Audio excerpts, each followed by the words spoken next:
Don't you hate it when people know one little thing, one tiny piece of information about you, and they act like they know you? Right? Telemarketer calls, "Hi, is this Dion Garrett?" Like, you don't know me, right?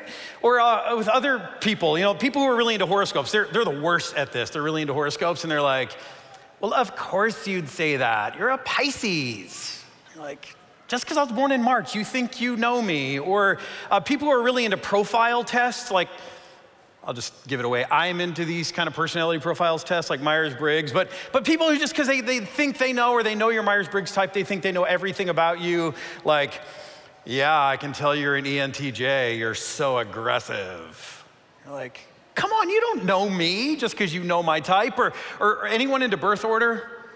Really into birth order? Yeah, I mean, it's interesting. I think birth order is really interesting. I have 3 kids and I see this stuff play out. But again, just because you know my birth order doesn't mean you know me. And so for you to be like, "That's so middle child," well, you may know that one thing about me, but you don't know me. And isn't this the whole thing behind the thing that we love to do in St. Louis, this knowing one tiny bit of information about people and thinking that you know them? Isn't this behind the infamous St. Louis question? If you are from St. Louis and you meet someone else who grew up in St. Louis, the infamous question is, right? Because with that one piece of information, we think we're gonna know something, but wherever I went to high school, it doesn't matter. You don't know me. See, I hate it when anyone tries to put me in a box. Anyone else? You like being put in boxes, the rest of you? No, I know you people. You don't like being put in a box. No one likes to be put in a box. Like, I don't like people who just because they know my demographics think they know something about me. In fact, sometimes when I take surveys, and I've never actually done this because I'm a social scientist at heart, and I would never corrupt good data.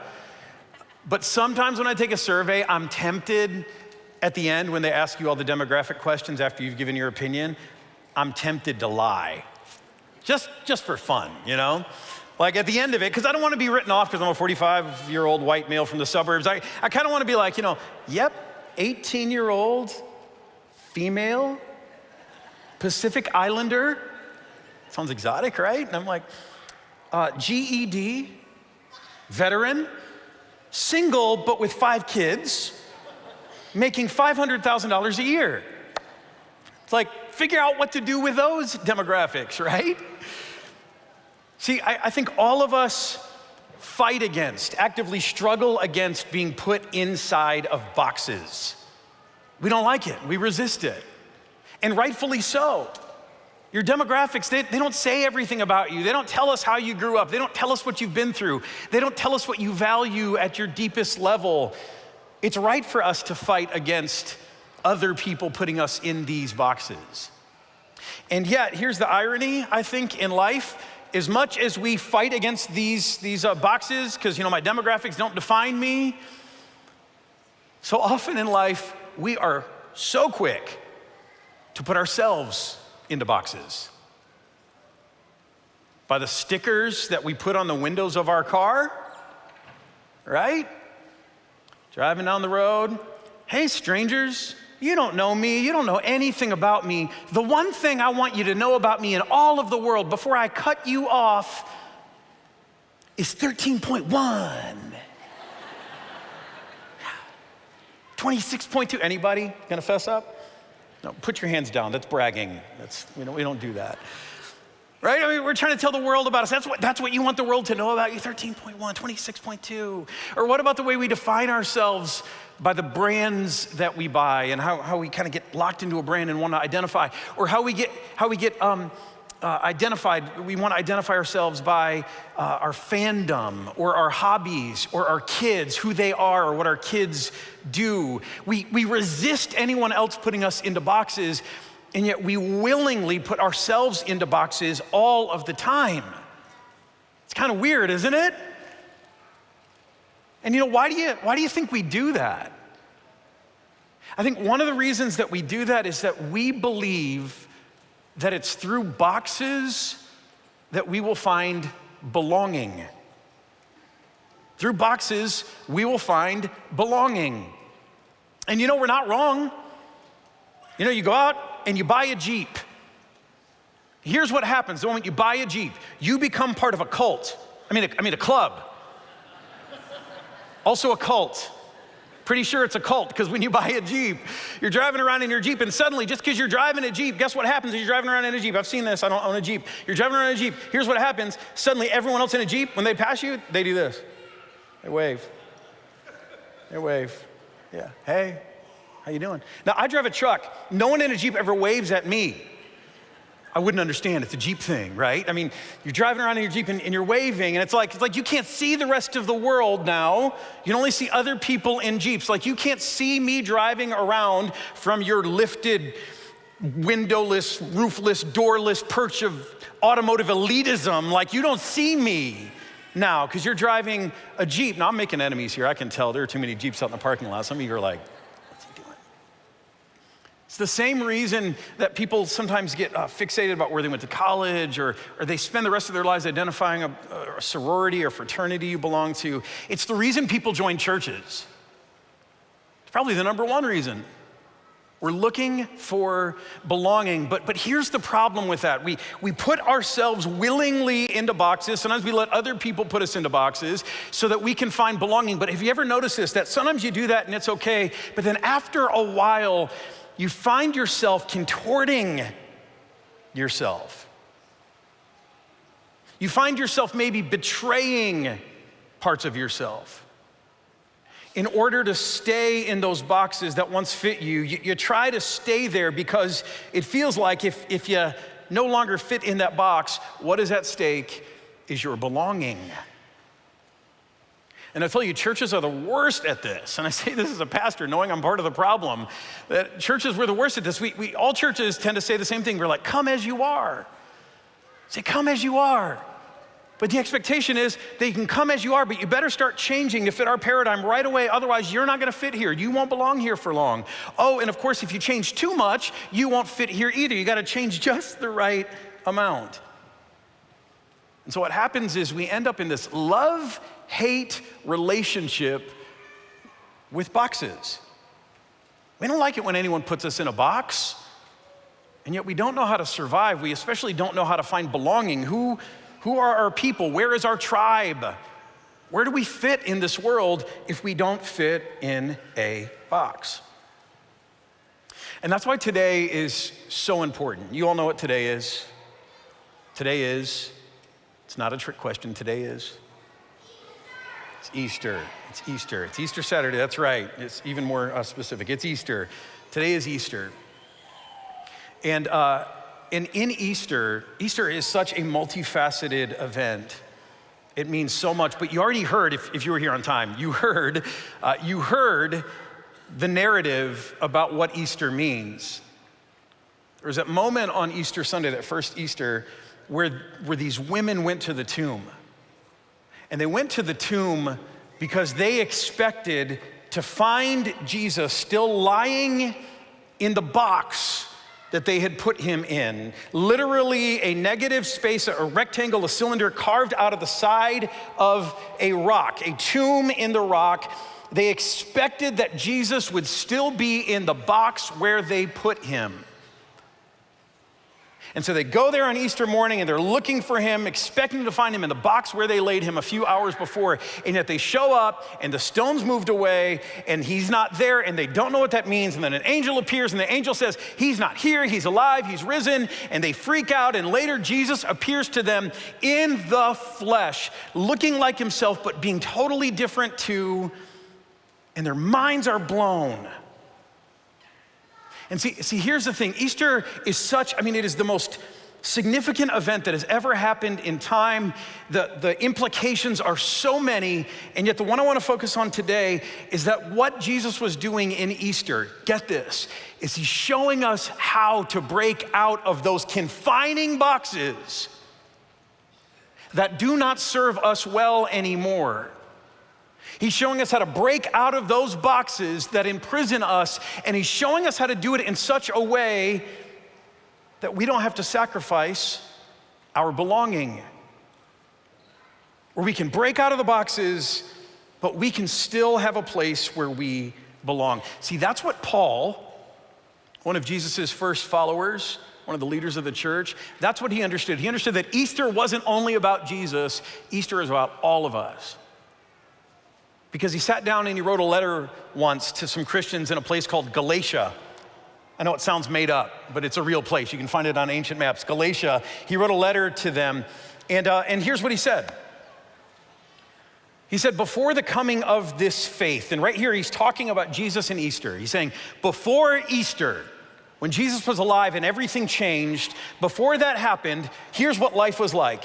We were held in custody under the law, locked up until the faith that was to come would be revealed. Got this? So before the coming of this faith, we were held in custody under the law, locked up until the faith that was to come would be revealed. See, what Paul is describing is the situation going on in Galatia. There were two problems in this church. There are lots of problems, but two problems he's addressing. One is that people there kept jockeying for position.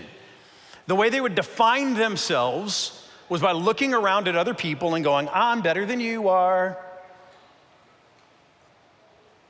Anyone else ever play that game? We do this all the time, right? And it's kind of silly when you think about it. If we're gonna identify ourselves, if we're gonna define ourselves, if we wanna know who we really are, it seems kind of crazy that instead of looking within and really trying to understand who God has created us to be, instead, what do we always do? We look around at everybody else. And we start to define ourselves by how we compare or contrast to all the people around us. This is what the people in Galatia were doing. They were looking around and they're kind of like, which rung am I on the ladder? Who's above me? Who's beneath me? Kind of like flying Southwest Airlines. You're there, in the A boarding group and you're looking at all the suckers in the B and C. You're like, good luck finding overhead compartment space, right? You're looking around and you're surveying and you're trying to figure out where you stand in the pecking order. See, it was a problem in Galatia. They were jockeying for position all the time, defining themselves not by who God created them to be, but defining themselves by where they stood in relationship to other people. The second problem was not just the jockeying. The second problem was the criteria that they kept using.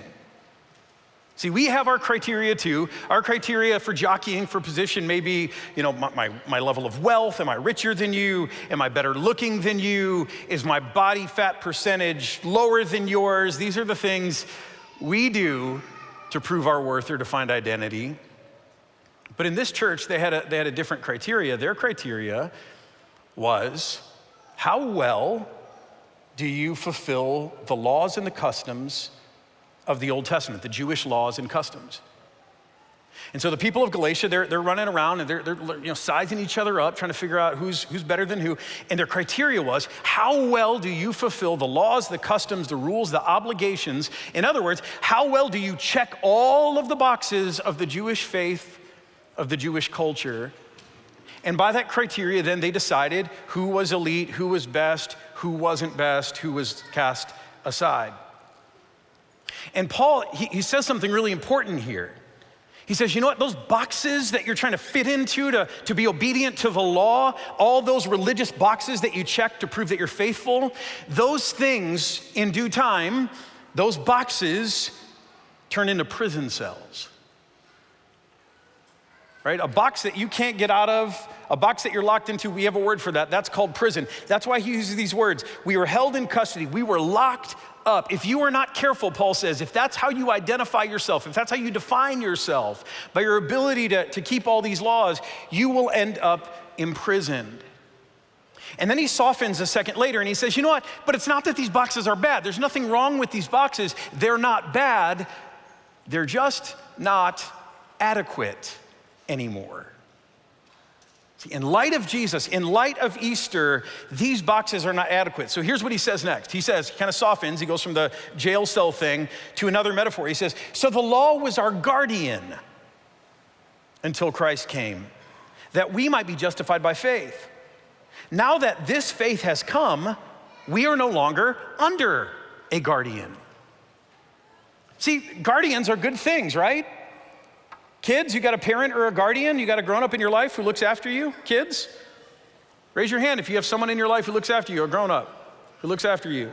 Yeah, I'm sure you didn't walk here. Someone brought you here, right? So you got someone who looks after you. That's a good thing. Guardians are a good thing. When we're little, we need people who look after us, who teach us not to play in the street. We need people who cook our food for us so that we don't burn ourselves on the stove, who cut our apples for us so we don't cut off our fingers.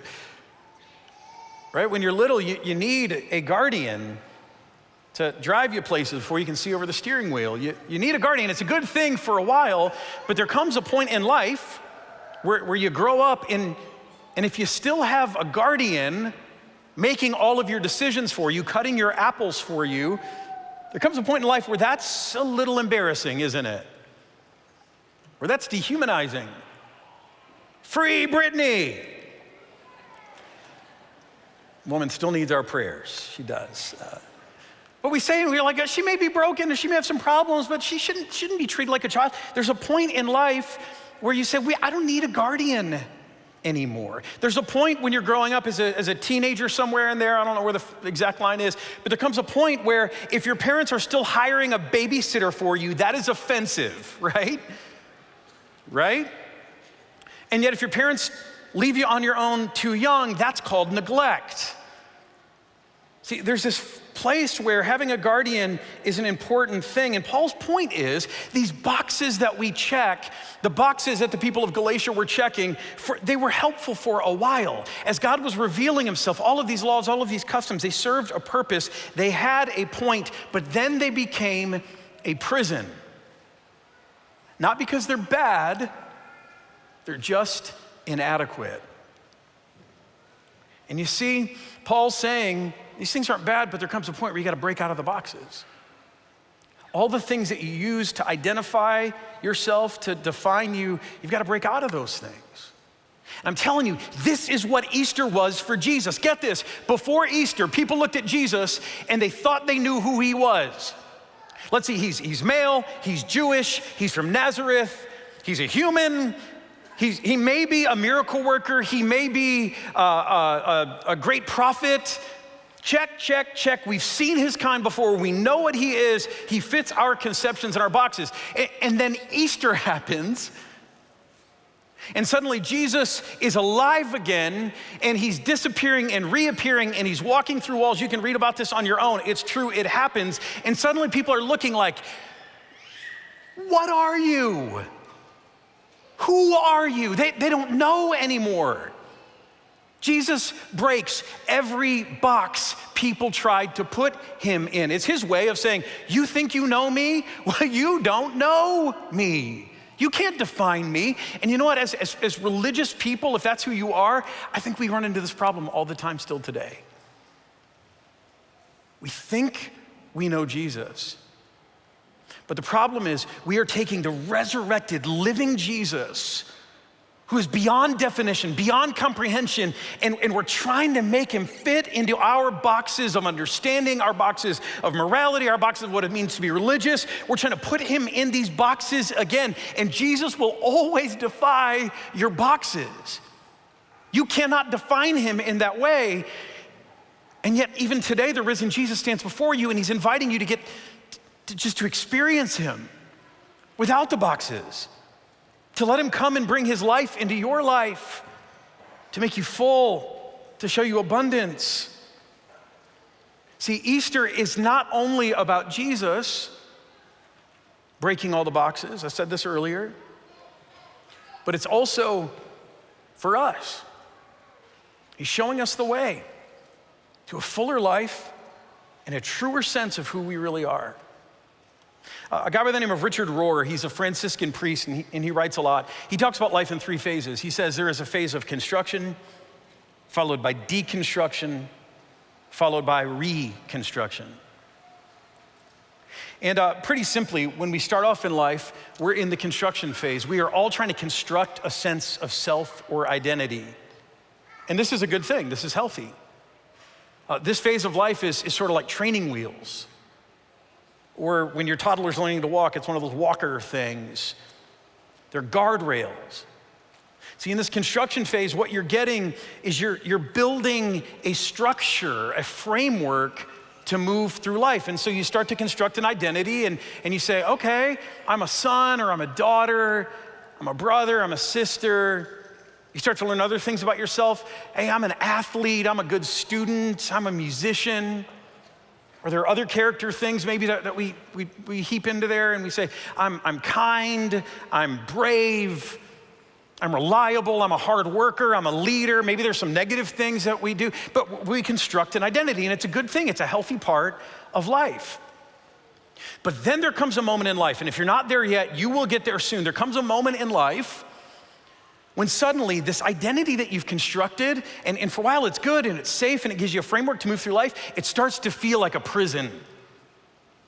The walls that you made, the definitions, the boxes, they start to suffocate you, they start to close in, they start to feel like a tomb. We call this a midlife crisis. And yet it happens all the time through life. It definitely happens in midlife, but it happens all the time in life where we go, you know what? No. And sometimes gracefully and healthfully, we start to break down these boxes. Sometimes it gets ugly and destructive, but deconstruction does not have to be destructive. It can be really, really healthy, where we start to say, hey, you know, this was good, but it's no longer adequate. This happens all the time with kids when they go off to college. And this is the thing that parents fear, especially when we see kids deconstructing their faith, right? It's scary. And yet, I'll tell you that it's healthy. See, the faith that we teach here, our kids, the boxes we help them create for the world and God, the stuff we even teach through confirmation, it is not enough to serve you through the rest of your life. And this is what happens. You go to college, you see the world differently, and suddenly you have all these experiences, you have all these questions about the world, about people, about yourself, about God, and no longer, it doesn't fit in those boxes anymore, and you don't know what to do. And so deconstruction can be really, really helpful. Those things were adequate for a while. There comes a point in life where they are no longer adequate. And I'll just tell you, parents, that if we fear this step, if we try to fight this step with our kids, if we try to prevent deconstruction because we're afraid of what it means, all we do is prolong it. And this is true in ourselves too. You're gonna feel this like, I gotta find a way to break down some of these boxes that I've been living in. If you fight against it, you only prolong this phase. This is why some people never leave deconstruction, but the goal is not deconstruction, the goal is reconstruction. The goal is to take all of those materials, those valuable materials that you were given early in life, that you constructed a life with and an identity with, to use them like reclaimed lumber. Vintage elements, right? It's all the rage. And you start to use those things to build a life that is more adequate, a life that suits you going forward, something truer and more expansive and better. See, that's what Paul is talking to the Jewish people about in Galatians. In light of Jesus, in light of his resurrection, it's time to deconstruct your view of who you are and what it means to be faithful and what it means to be a part of God's family. You got to tear that stuff down. In the same way Jesus broke out of the box people put him in, it's time to break out of this box, not so that we can not believe in anything, but so that we can construct something that's more adequate. Here's how he says it. Continuing on in Galatians, right? So we were locked up under a guardian. That's what we were, but things have changed. So now in Christ Jesus, you are all children of God through faith. For all of you who were baptized into Christ have clothed yourselves with Christ. And he goes on and he says, there's neither Jew nor Gentile. Now this is a big source of identity. There are like 4 categories here. I can't go into this very deeply. This is ethnic identity, cultural identity, religious identity, and national identity. And Paul says, you know what, all of those things, religious identity, cultural identity, ethnic identity, national identity, those things no longer define you. Neither slave nor free. He's talking about socioeconomic status, whether you're someone who owns servants or whether you're so in debt you have to hire yourself out to be a servant. That doesn't define you. Nor is there male and female. Even your biological identity doesn't ultimately define you anymore, Paul says. Now, what he's not saying is that these things cease to be true. He's just saying they're no longer adequate. They're not enough for you. There's a bigger picture of who you are, a truer sense of who you are, and it's not to be found in any of these things. Because here's the reality. You are all one in Christ Jesus. And if you belong to Christ, then you're part of God's family. You're Abraham's seed and heirs according to the promise. Do you see what Paul's saying? Saying when you're willing to break out of the boxes, when you're willing to die to all of those other identity markers, there's not only something more adequate and life-giving waiting for you, but Paul says there's belonging, lasting belonging. And I can't fully unpack this today because they put a muzzle on me on Easter. They're like, it's about the singing and the Easter eggs, and so they limit my time, and I'm okay with that. But I can't unpack this today. What Paul says is that when you've been baptized into Christ, you've clothed yourselves with Christ. And this is profound, this is deep. Because what he's saying is that when you've been baptized into Christ, two things happen. One of the things that happens is the old is gone. And this doesn't just happen at the moment of your baptism. If you were baptized a long time ago, if you don't even remember it, then God's mercies are new for you every day. And here's the thing, you no longer have to be defined by your past, your greatest source of shame, your trauma, your brokenness, your struggle. Those things may be a part of you, but they no longer define you. You do not have to be identified by those things anymore. If you've been baptized into Christ, the old is gone. Not only that, but the life of Jesus, this resurrection life, it comes into you. It comes into your life and it destroys all the other boxes so that these things that used to matter so much, they don't matter so much anymore. They may still be true, but they no longer have the power to define you.